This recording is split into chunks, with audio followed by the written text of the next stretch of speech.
Shalom Bracha, nous poursuivons avec la 9e Mishnah du 3e Pérec. Nous avons vu dans la Mishnah précédente que la cour a le même statut que la maison et les fruits qu'on a fait rentrer dans la cour, il faudra prélever le maaser. Et nous avons vu dans la Mishnah précédente que s'il y avait un figuier qui avait poussé dans la cour et qu'on a pris une figue l'une après l'autre pour les manger, on peut les manger sans prélever le maaser. Mais si on prend deux figues, là c'est comme un gmar melacha qu'on a terminé, puisque c'est comme un goré, nous on a entassé, on a mis la récolte, donc au moins deux ensemble. Et là il faudra prélever le maaser avant de manger. La Mishnah nous dit ici, Geffen, si cette fois-ci ce n'est pas un figuier, c'est une vigne, chez Inetoa Bechatser. Est-ce que on pourra manger toute la grappe ou il faut manger grain par grain? Notel et kol haeshkol. On pourra manger toute la grappe sans prélever le maaser. Vechen berimon, de même la grenade, toute la grenade. Vechen bavatiyar, de même le melon, tout le melon des Rabbi Tarfon. Pour Rabbi Tarfon, tout ceci est considéré comme un.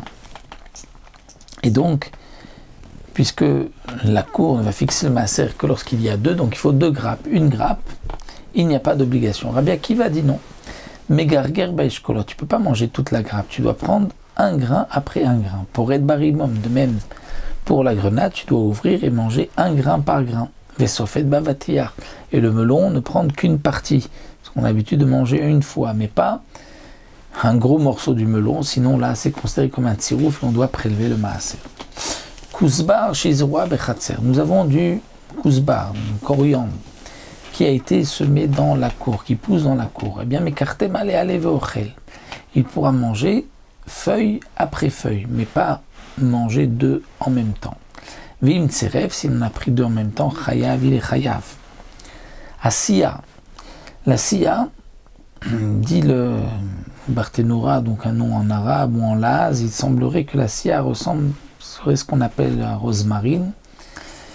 Vaezov, net l'isop, ou c'est le zaatar en hébreu. Va kournit. Kournit, c'est l'origan.